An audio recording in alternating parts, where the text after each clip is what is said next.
एक बार दिल्ली से आ रहा था स्लीपर क्लास में, तो कुछ लोग बात कर रहे थे कि जो महावीर मंदिर को सुधार देगा और जो पीएमसीएच को सुधार देगा, असली प्रशासक उसी को माना जाएगा।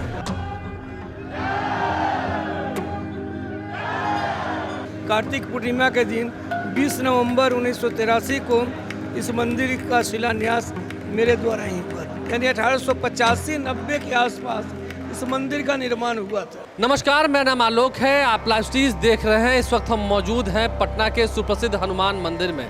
महावीर मंदिर पटना जंक्शन के ठीक करीब है और इस मंदिर की विशेषता पूरे देश में चर्चित है। ख्याति प्राप्त इस मंदिर की कहानी आज हम जानेंगे। आखिर महावीर मंदिर कब बनकर तैयार हुआ, कैसे बना, यहाँ पर हनुमान जी की दो प्रतिमाएं हैं, तो इसके पीछे की कहानी क्या है। सबसे पहले हम ये जानेंगे कि महावीर मंदिर बनकर तैयार कब हुआ, कैसे इसकी शुरुआत हुई, कैसे इसकी नींव पड़ी। क्योंकि इस वक्त हमारे साथ मौजूद हैं खुद आचार्य किशोर कुणाल जी, मंदिर के संस्थापक रहे हैं, अभी मंदिर के गार्जियन हैं और 1972 बैच के ये IPS ऑफिसर रहे हैं। लंबा अनुभव रहा है। जितना आपका अनुभव रहा है सर, पहले तो बहुत शुक्रिया, आपने हमें समय दिया। बहुत बहुत धन्यवाद। हम श्री राम जी का नाम लेके अब इस इंटरव्यू की शुरुआत करते हैं। जितना आपका अनुभव रहा है शायद उतनी मेरी अभी उम्र भी नहीं है लेकिन 1983 ईस्वी से इस मंदिर से जुड़ा हुआ हूँ। 1983 से 40 साल से जुड़ा। 40 साल से जी। आपको वो दिन भी याद होगा जब पहली ईंट इस मंदिर के लिए रखाई। हमें 30 नवंबर 1983 को कार्तिक पूर्णिमा के दिन 20 नवंबर 1983 को इस मंदिर का शिलान्यास मेरे द्वारा ही हुआ था। आपके द्वारा ही? जी। कैसे शुरुआत हुई, कैसे हुआ? क्योंकि बगल में पटना जंक्शन था, कैसे मन में ख्याल आया कि अब यहाँ? पहले मैं इस मंदिर के इतिहास पर जाना चाहूँगा। तो मंदिर पहले से था, मंदिर का नवनिर्माण हुआ, वो हम लोगों द्वारा कराया गया। पटना जंक्शन से भी पहले ये मंदिर था? नहीं, पटना जंक्शन से पहले नहीं था। इस मंदिर के बारे में 15 अप्रैल 1948 को पटना उच्च न्यायालय का एक निर्णय है, खंडपीठ का निर्णय। Justice BP Sinha, justice Mahavir Prasad, justice BP Sinha Bharat के मुख्य न्यायाधीश हुए थे, चीफ जस्टिस ऑफ इंडिया।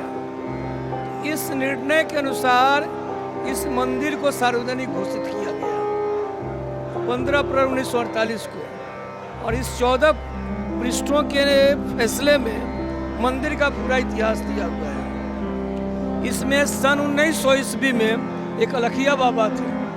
ये मंदिर पहले से था, तो अलखिया बाबा ने इस मंदिर की चारदीवारी के लिए उस समय तत्कालीन नगर पालिका से अनुमति मांगी थी, और इस फैसले के अनुसार करीब उसके 10-15 साल पहले, यानी 1885-90 के आसपास इस मंदिर का निर्माण हुआ था। और हम लोगों के पास 1920 का एक पत्र है, इसमें एक डिस्ट्रिक्ट इंजीनियर यंग ने लिखा था कि इस महावीर मंदिर को जो ज़मीन दी गई थी वो ईस्ट इंडिया रेलवे कंपनी द्वारा दी गई थी। तो यह ईस्ट इंडिया रेल कंपनी द्वारा दी गई ज़मीन पर यह मंदिर बना था। मंदिर बनाने वाले अलखिया बाबा थे, ये गोसाई संप्रदाय के थे, और 1900 ईस्वी से लेकर 1935 ईस्वी तक यह उनका एक तरह से प्राइवेट मंदिर था, गोसाई संप्रदाय का।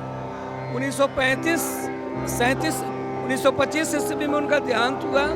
उसके बाद उनकी बेटी और नाती ये लोग ट्रस्टी हुए।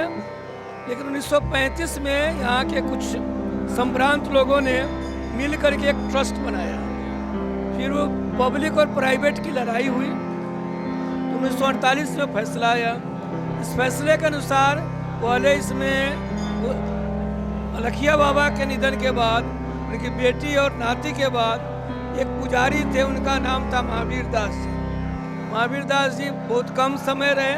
उनके निधन के बाद एक सुंदर दास उर्फ राम सुंदर दास जी इसके पुजारी थे। हाई कोर्ट ने लिखा है कि इसमें कभी कोई महंत की चर्चा ही नहीं है, न किसी संप्रदाय की चर्चा है, न अयोध्या किसी स्थान की चर्चा है, न हनुमानगढ़ी या किसी संप्रदाय की चर्चा है। पौराणिक जगह की इसमें चर्चा नहीं है। अलखिया बाबा आए थे, वे गोसाई संप्रदाय के थे, उन्होंने मंदिर बनाया। 1948 में जो फैसला आया था, सार्वजनिक मंदिर घोषित हुआ, उस समय सुंदर दास जी इसके पुजारी थे, और उन्होंने दावा भी किया था कि वे पुजारी ही हैं। तो हाई कोर्ट ने कहा कि यह मंदिर है सार्वजनिक, लेकिन इसमें केवल पुजारी ही रहेंगे। उस पुजारी के बाद एक भगवान दास जी महाराज जी आए थे, वो रहे। उनके समय में भी पूजा पाठ होता रहा, उनका भी अस्तित्व पुजारी का ही था। उसके बाद 1987 ईस्वी में 1983 में मैं जब पटना का एसएसपी होकर आया, तो उस समय उसे बात का ख्याल है, जब मैं रोहतास का एसपी था, एक बार दिल्ली से आ रहा था स्लीपर क्लास में, तो कुछ लोग बात कर रहे थे कि जो महावीर मंदिर को सुधार देगा और जो पीएमसीएच को सुधार देगा, असली प्रशासक उसी को माना जाएगा। तो जब मैं सीनियर एसपी होकर आया तो मुझे वो बात ख्याल थी, जो स्लीपर क्लास में मैंने सुनी थी। स्लीपर क्लास मतलब आम लोगों से जो आपने बात सुनी वो आपके दिल में घर कर गई। तो मैंने इसको सुधारने की चेष्टा की। पहले मैंने इसका एक पुलिस अधिकारी के रूप में इसमें व्यवस्था सुधारी। उसके बाद लोगों के आग्रह पर इसका निर्माण प्रारंभ किया। मुझे डर लग रहा था कि बॉबी केस के बाद कहीं ऐसा नहीं कि असेंबली लोग नहीं चलने दें, बहुत मुश्किल हो, इसलिए डरा हुआ था। लेकिन उस समय यहाँ पर जितने संभ्रांत लोग थे, सुप्रीम कोर्ट के रिटायर्ड जज उटवालिया साहब, एम.के. सिन्हा साहब जो आईपी अफसर थे, देवेंद्र बाबू जो स्वतंत्रता सेनानी थे, कर्नल महबूब जो आज़ाद हिंद फौज में लड़े थे, ऐसे जितने संभ्रांत लोग थे सबको मिलाकर एक विकास समिति बनाई गई। मैं चूँकि सरकारी सेवा में था इसलिए मैं इसमें था नहीं, तो मेरे सुपरविजन में इस मंदिर का निर्माण प्रारंभ हुआ। नवंबर, आपको लगा था कि यहाँ कहीं झगड़ा ना हो जाए, कहीं विवाद ना हो जाए? वो नहीं लगा था। मुझे लगा कि मैं पुलिस अफसर हूँ, पटना का एसएसपी, मंदिर निर्माण से जुड़ा हुआ हूँ, तो मुझे लग रहा था कि लोग बोलेंगे कि एसपी कैसे मंदिर बना रहा है, एसएसपी कैसे मंदिर बना रहा है। तो मुझे डर था कि कहीं ऐसा लोग नहीं बोले, लेकिन हनुमान जी की कृपा से एक भी आवेदन पत्र नहीं गया कि एसपी अपने पद का दुरुपयोग कर रहा है। तो हम लोगों ने जो नियम बनाया है उसके अनुसार कोई चंदा नहीं लेना है, रसीद वही नहीं छपवाई, जिसको देना है वो बैंक में जमा करे। और उसके बाद इस मंदिर का निर्माण हुआ। जिनको भी देना था, चाहे 1 रुपया देना हो या 100 देना हो, हाँ, एक हम लोगों ने भेंट पात्र सामने रखा था, उसमें जो डालते थे या जो बैंक में जाकर जमा, जिससे एक हम लोगों ने दिया कि 5,000 रुपया से ज़्यादा, जिन लोगों ने 5,000 या ज़्यादा दिया था सबके नाम लिखे गए। सबके नाम अभी यहाँ मंदिर पर, अभी मंदिर में सबके नाम हैं। इसी पर लोगों ने काफ़ी सहयोग किया, खासकर जब शिखर बनने लगा तो हजारों लोगों के का सहयोग मिला। आप देखते हो वही गए, आपका तो जन्म भी नहीं रहा होगा, वो कार सेवा में लोग नीचे 2 किलोमीटर से लेकर शिखर तक लोग लाइन में खड़े लगते थे। ऐसा लगता था कि राम जी के समय में रामेश्वरम में सेतु बन रहा था, वैसे सेतु बनाया गया था, वानरों ने मिलकर जो सेतु बनाया था। तो ऐसे ही सब लोगों का सहयोग इसमें रहा, सभी धर्म के लोगों का सहयोग रहा। हाँ, सबका था। वो खास करके गुरुद्वारा के लोगों को कार सेवा का अनुभव अधिक रहता है, तो वे लोग भी आते थे कार सेवा में, और इसका बहुत आगे विकास, इसका अड़चने तो आई होंगी ना, कई सारी अड़चने ऐसा निर्बाध रूप से बनता रहा। उसके बाद हम लोग बाहरी संस्था के रूप में आए थे, तो मंदिर की व्यवस्था दूसरों के पास थी। लेकिन 1987 ईस्वी में कुछ ऐसी घटनाएं हुई कि लोगों ने मांग की कि यहाँ ट्रस्ट बनना चाहिए। 1987 में 20 अक्टूबर को नया ट्रस्ट बना, और जब वो ट्रस्ट बना तब हम लोगों ने नवंबर 1987 से काम शुरू करना किया। और हम लोग के आने के पहले इसकी सालाना आय 11,000 रुपये बतलाई जाती थी, जबकि इस साल हम लोग 1 करोड़ से ज़्यादा केवल बोर्ड को शुल्क देने जा रहे हैं। 1 करोड़ से ज़्यादा बोर्ड शुल्क देने जा रहे हैं, और 200 मंदिर से इतने लोगों की आस्था है, इतने दान दे रहे हैं लोग। नहीं, यहाँ एक बात और है, मध्यम वर्ग के लोगों का, उच्च मध्यम वर्ग का जो भक्त हैं, भक्तों का ही सहयोग है। बिहार के जितने बड़े कुबेर हैं उनका 1 रुपया नहीं लगा। नाम यहाँ भी देख सकते हैं, कैंसर संस्थान में भी देख सकते हैं, धनाढ़ियों का सहयोग नहीं है, आम लोगों का, मध्यम आम लोग देख रहे हैं। सब जो लोग आते हैं भक्त हैं, कोई 10 रुपया डालता है, कोई 100 डालता है, 200 डालता है, यहाँ 10,000 20,000 देने वाले लोग इक्के दुक्के हैं। बूंद बूंद से ही घड़ा बढ़ गया। हाँ, बूंद बूंद से घड़ा भरा है। और आपको मैं बतला दूं कि आज हम यहाँ का तो प्रकल्प चलाते ही हैं, 7 अस्पताल चला रहे हैं। अयोध्या के इतिहास में पहली बार हम लोगों ने अनक्षेत्र प्रारंभ किया। जितने लोग रामलला जी का दर्शन करने आते हैं सबको हम लोगों ने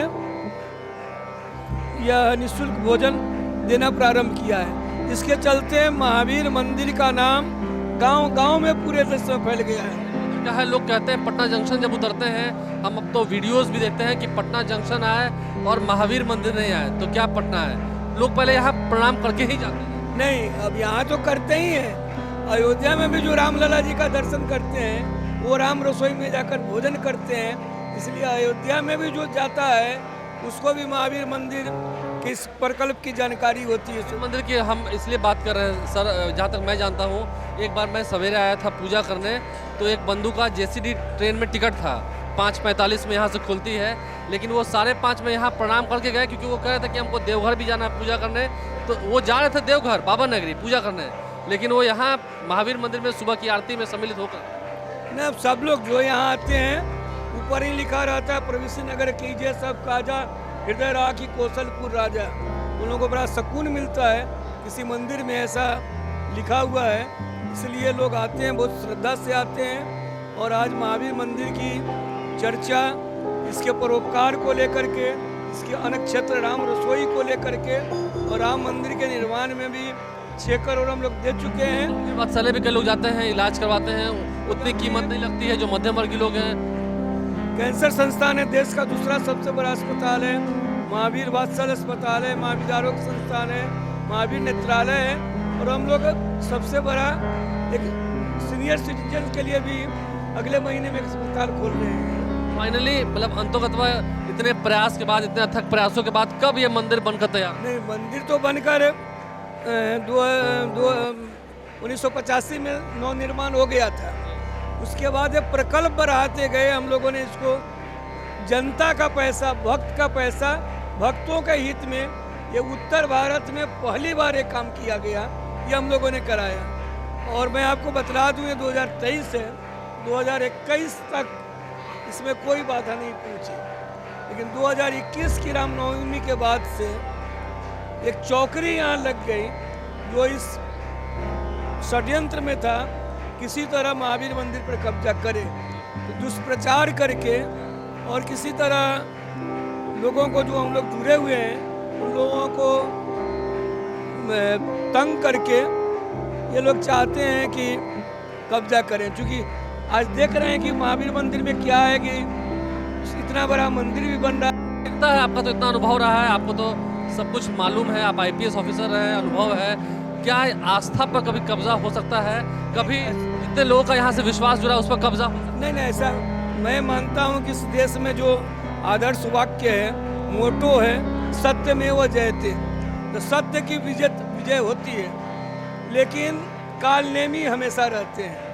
तो मैं पिछले 2 साल से कालनेमियों से जूझ रहा हूँ। इसलिए आपने देखा होगा कि मेरी जो अगली पुस्तक आएगी जीवनी की, वो लिखा हुआ है समर कालनेमियों से। तो कालनेमी बहुत छाए हुए हैं। ऐसे कालनेमियों का कब तक आप, जैसे दमन तक्षकों का था, तो इन तक्षकों का कब तक दमन? नहीं, ऐसा है, हनुमान जी हैं, मैं नहीं करता। धीरे धीरे कालनेमी लोग अपना, हनुमान जी उनका ख्याल रख रहे हैं। मैं अपनी ओर से किसी के बारे में नहीं। कुणाल साहब को याद है जब मंदिर पूरी तरह बनकर तैयार हुआ था, वो पहली आरती जब सभी आए थे, पहली? नहीं, मुझे ख्याल है वो 4 मार्च 1985 का समय था। मंदिर बन गया था, उधर रेलिंग नहीं लगी थी, इतनी भीड़ थी कि मैं सब छोड़ करके हनुमान जी के सामने आया कि भगदड़ मचे तो हाथ पांव टूटे, वहाँ तक चाहिए, किसी की जान नहीं जानी चाहिए, इतनी भीड़ थी। और हनुमान जी की ऐसी कृपा रही, कुछ नहीं हुआ। ये जागृत देवता हैं, 2 विग्रह हैं, एक मनोकामना पूर्ण करते हैं, दूसरा कष्ट हरण करते हैं। ऐसा मंदिर कहीं भी नहीं है देश में, ऐसा मंदिर जहाँ 2 विग्रह, मेरी जानकारी में नहीं है। एकमात्र यही मंदिर है। और इसमें आपने देखा होगा कि वो राष्ट्रपति जो थे कोविंद साहब से लेकर महामहिम कोविंद जी आए, जी कोविंद आए राष्ट्र यहाँ के चीफ जस्टिस संजय करोल हर शनिवार को आते रहते हैं। ना वो सुप्रीम कोर्ट गए हैं तब भी यहाँ आए हैं, तब भी इस मंदिर में आते रहे हैं। लोगों की अटूट आस्था है। राष्ट्रपति जी जब थे तब उन्होंने घोषणा की थी ये मनोकामना मंदिर है, सभी मनोकामनाओं की पूर्ति इस मंदिर द्वारा होती है। और सबसे बड़ी बात है कि यहाँ पर यह इस मंदिर से जितना परोपकार का काम हुआ है उतना नहीं हुआ है, लेकिन काल नेमियों से ये पहले नहीं कुछ हुआ। 2 साल से काल नेमियों का एक ही उद्देश्य षड्यंत्र है, किसी तरह मंदिर पर कब्जा करो। इसके लिए लोग मंदिर को व्यापार की तरफ अपना इस्तेमाल करते हैं। हाँ, वो जो लोग छोटे छोटे यहाँ पर हैं मंदिर के पैसों को हड़प करके अब सोच रहे हैं कि निजी स्वार्थ पूरा करना चाहिए। जब सोचते हैं कि जब करोड़ क्या हम लोग 200 करोड़ से भी बजट नहीं बना है, लेकिन 200 करोड़ से अधिक का बजट बनाकर धार्मिक न्यास बोर्ड को देने जा रहे हैं। 1 करोड़ से अधिक हम लोग को शुल्क देने जा रहे हैं, जो बिहार का शायद कोई दूसरा मंदिर 1 करोड़ से ज़्यादा देश में ऐसा ख्याति प्राप्त मंदिर तो नहीं है। नहीं बहुत हुआ है। और हम लोग सिद्धिविनायक मंदिर है, शिरडी के साईं बाबा है, लेकिन हनुमान जी के मंदिर में ना इतना परोपकार का काम कहीं नहीं हुआ है जितना महावीर मंदिर ने किया है, खासकर उत्तर भारत में नहीं हुआ है। इससे अब प्रेरणा लेकर के काशी विश्वनाथ मंदिर या दूसरे लोग कुछ करना चाहते हैं, लेकिन कर पाए तो अच्छी बात है। हम लोगों ने इसको किया है। किशोर कुणाल साहब, जो लाखों लोग हमें देख रहे हैं, आगे भी देखेंगे, ये तो वीडियो लंबा चला ही गया है और लोगों ने देखा है, ऐसे कालनेमियों को कभी हावी नहीं होने देंगे, ये वादा करते हैं। नहीं ऐसा है। जब तक आप नहीं मैं नहीं करता, लेकिन हनुमान जी हैं वो अपने भक्तों की रक्षा करते हैं। दुष्टों से, राक्षसों से नहीं सबसे करते हैं। मंदिर के पैसे को खाना चाहे वो तो दुष्ट है, राक्षस है। नहीं वो सब मैं नहीं कहूँगा। कालनेमी जो हैं उनको हनुमान जी ने खुद परास्त किया था या कालनेमी का हनन किया था, तो मैं वो नहीं कहता। कालनेमियों से रक्षा करने के लिए हनुमान जी समर्थ हैं, लेकिन कालनेमियों की भरमार पिछले 3 साल में हो गई है। सबकी दृष्टि है किसी तरह मंदिर कब्जा हो जाए, उसके बाद अपना समझेंगे कि करोड़ों का बजट व्यापार हो गया। अंतिम सवाल है आपसे, आस्था तो जुड़ी हुई लोगों की। मुझे भी याद है जब मेरा जन्म हुआ था, और उतना तो ये नहीं याद है, लेकिन जब मैं 4 साल 5 साल का था तब से मैं हर साल अपने जन्मदिन पर आता हूँ। मैं देखता हूँ अक्सर लोग अपने मैरिज एनिवर्सरी पर, बर्थडे पर या घर में कोई शुभ कार्य होता है तो कार्ड देने, भगवान से अपनापन। जिन्हें सब हनुमान जी मुझे तो रोज़ कम से कम 100 आदमी मिलते हैं जो बतलाते हैं कि मुझे नौकरी नहीं लग रही थी, आकर प्रार्थना की। आज भी एक स्टेट बैंक के प्रोबेशनरी ऑफिसर आए थे, उन्होंने बतलाया कि माँ से कहा कि मैं नहीं जाऊँगा, कोई नौकरी नहीं मिल रही। तो माँ जबरन पकड़ कर लाई, घर गए तो नौकरी का पत्र रखा हुआ था। तो एकदम साक्षात हनुमान जी हैं, सब पर कृपा करते हैं, मनोकामना पूरी करते हैं, कष्टों को दूर करते हैं। इसलिए इस मंदिर की कीर्ति पताका, हनुमान जी कीर्ति पताका पूरे देश में फैलती जा रही है। स्वर्ण का कलश भी रखा हुआ है ऊपर शिखर। यहाँ यही नहीं रखा हुआ है कि राम मंदिर के निर्माण में महावीर मंदिर की बहुत बड़ी भूमिका है। रुपए देने के अलावे रामलला जी का जो भोग लगता है वो हम लोग यहाँ से भेजते हैं, मुंडेश्वरी से चावल। हम लोगों के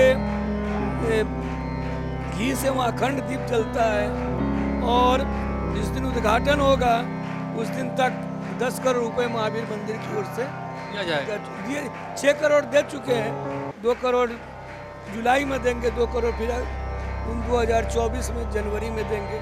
5 साल में 10 करोड़ रुपए की बात थी। तो ये किशोर कुणाल साहब के साथ हमारी लंबी बातचीत थी, कैसे इस मंदिर का निर्माण शुरू हुआ, क्या इसका इतिहास है, आपने इस पूरे वीडियो में जाना होगा। आप जब कभी भी देखिए, समय बीतता है, हो सकता है आप इस वीडियो को कई महीनों के बाद देख रहे हो, सालों के बाद देख रहे हो, लेकिन इस समय को याद रखिएगा, समय बड़ा बलवान होता है, और महावीर जी की कृपा, हनुमान जी की कृपा जिन पर हुई उनका समय बदला नहीं। जिन्हें बहुत हम लोग तो मानते हैं, गीता में भगवान ने कहा है नमे भक्ता प्रणश्यति, कि मेरे भक्त का नाश नहीं होता। उसी 8 वाक्य में विश्वास रखते हुए हम लोग आस्तिक हैं और दुनिया से कोई मतलब नहीं है। भगवान का काम आगे बढ़ा रहे हैं, ये उनकी बड़ी कृपा है कि यह निमित्त उन्होंने मुझे बनाया है। निमित्त उन्होंने इस जिम्मेदारी के लायक उन्होंने किशोर कुणाल को समझा। ये तो IPS थे, लेकिन हाँ, कैसे उस स्लीपर क्लास में लोगों को सुनकर महावीर मंदिर को बदल दिया किशोर कुणाल ने। उनकी लंबी तपस्या रही या कह सकें संघर्ष रहा। संघर्ष तो बहुत हुए होंगे और आप जब इस गगनचुंबी महावीर मंदिर की प्रसिद्धता दुनिया भर में है, लोग जब आते हैं राजधानी पटना तो महावीर मंदिर जरूर आते हैं, पूजा करते हैं, नैवेद्यम प्रसाद घर ले जाते हैं। दूर दूर में अन्य राज्यों से लोग आते हैं तो कहते हैं नैवेद्यम प्रसाद लेते हैं। नैवेद्यम प्रसाद अभी देश के सर्वश्रेष्ठ प्रसादों में इसकी गिनती होती है। और अगले महीने मैं इस संबंध में एक बहुत बड़ी खबर आप लोगों को देने वाला हूँ। अभी नहीं दे रहा हूँ इसलिए कि अभी MOU नहीं हुआ है, लेकिन अगले महीने में एक ऐसी खबर दूंगा जिससे कि महावीर मंदिर की कीर्ति पताका और दिगंत पर आए। महावीर मंदिर कीर्ति पताका और लहराते रहे, यूं ही लहराते रहे। हम इस वक्त महावीर मंदिर में बैठे हैं। किशोर कुणाल साहब हर वक्त यहीं बैठकर जब इन्हें फुर्सत रहती है, जब ये पूजा करने आते हैं तो यहाँ बैठ के पाठ करते हैं। हमने यहीं ज़मीन पर बैठकर कैसे ज़मीन से ऊंचाई तक का सफ़र तय किया महावीर मंदिर ने, इसी कहानी हमने आपको सुनाई है। ये वीडियो आपको ज़रूर पसंद आया होगा। आप लाइव स्ट्रीम से आप बने रहें, हमारे चैनल को सब्सक्राइब कर लें। यहाँ की आरती भी काफ़ी भव्य होती है, इस तस्वीरें हम आपको दिखा रहे होंगे, तस्वीरें आपने देखी भी होंगी। आप यहाँ ज़रूर आएँ। इस मंदिर में आस्था है, शांति है, शक्ति का ये केंद्र है और भगवान हनुमान जी आपको उत्साह दें, जोश दें, आपकी मनोकामना पूर्ण करें और सबका भला हो, समाज में सबके साथ अच्छा हो, यही हमारी कामना है। हमारे चैनल को सब्सक्राइब कर लें, साथ साथ फेसबुक पेज भी लाइक करें। धन्यवाद।